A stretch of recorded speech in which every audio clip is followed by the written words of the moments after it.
In this video, I test my fabrication skills and try to make a set of fireplace doors despite having absolutely zero clue how to make them.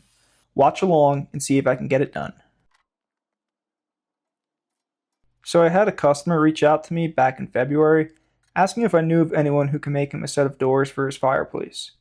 And despite having very little experience in this type of fabrication, I eagerly raised my hand like the kid in the back of a classroom and said, "Yeah, that's something I can actually do for you." The thing is, I really had no idea where to begin or how to design a functional set of doors. But the only way to gain experience in something is to just do it. And no, I'm not talking about you, Nike. I've been wanting to do some more fabrication projects and thought this would be a good door to open to get there. No pun intended.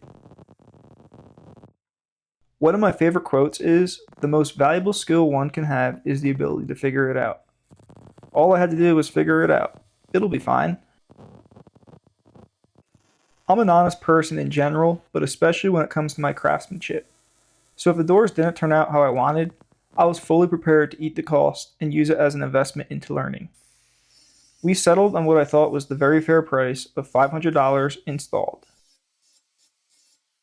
My biggest concern was figuring out how the assembly would need to be framed in order to mount into the fireplace.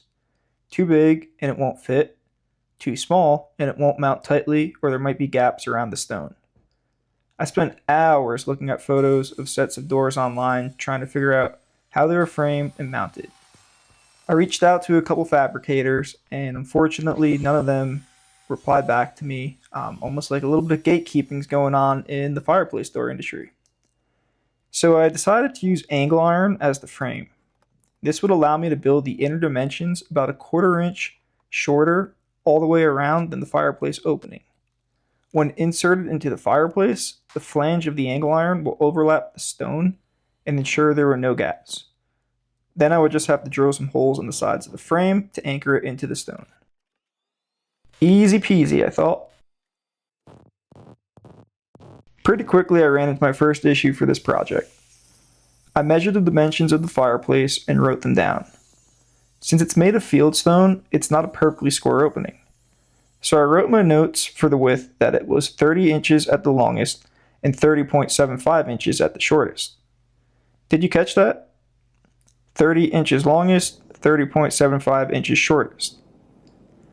I measured multiple times and was fairly confident those were the correct dimensions, but then I started to second guess myself and thought maybe I misread the tape measure and it was actually 29.75 inches as the shortest dimension and not 30.75 inches like I wrote down.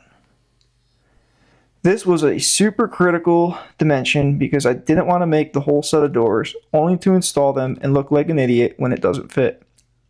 I also felt kind of weird asking the customer to check my work and remeasure for me because I thought that was a bit unprofessional.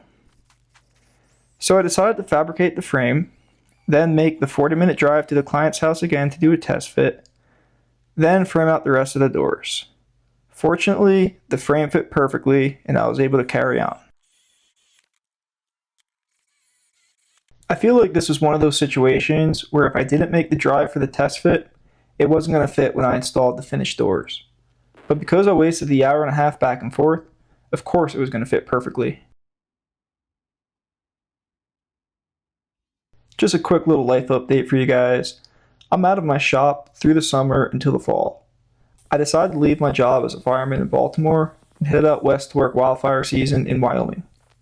Although I won't be able to do some of the larger Damascus knife builds like I normally do, I have some ideas on what I can do while I'm out here to keep the YouTube channel going. I thought about doing a knife build with basic shop tools, a sharpening video, some leather work, a cutting board build, and even a comparison video of a handmade versus some of the popular store-bought knives. Let me know down in the comments what you'd like to see. On the topic of me leaving my job in Baltimore, my career path is a little unsettled at the moment. The job I have right now is only a 6-month contract, so I'm still focusing on an end path for after that.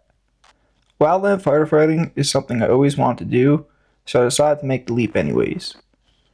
My future plan and outlook for when this contract is up to try and fully dive into knife making, fabrication, and YouTube come fall.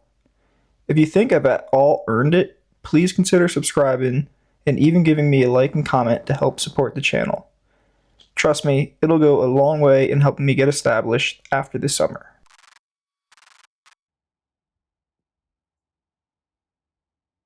The rest of the project was coming together surprisingly smooth. Thanks to the fireball squares, everything was staying square, and I was careful to make sure all the pieces were cut to the correct dimension. I did have a couple issues with welding the mesh, since it was so thin and kept burning through. Also, I initially welded the hinges upside down, so I had to cut them off and re-weld them. If you're anything like me, sometimes you don't have the attention span for long videos. So I tried to keep this one short but engaging. Let me know how you like this style of video, and if I should do more like this or stick to the more in-depth builds in the future.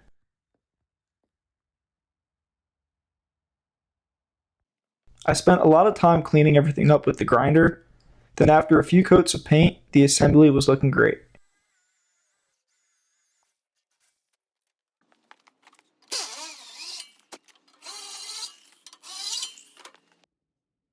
Kramer wanted to help model for the door set. You wouldn't believe how many treats his agent charged me to have him in the video. But he told me it was going to help with the views, so I caved. And yes, he is named Kramer after Seinfeld.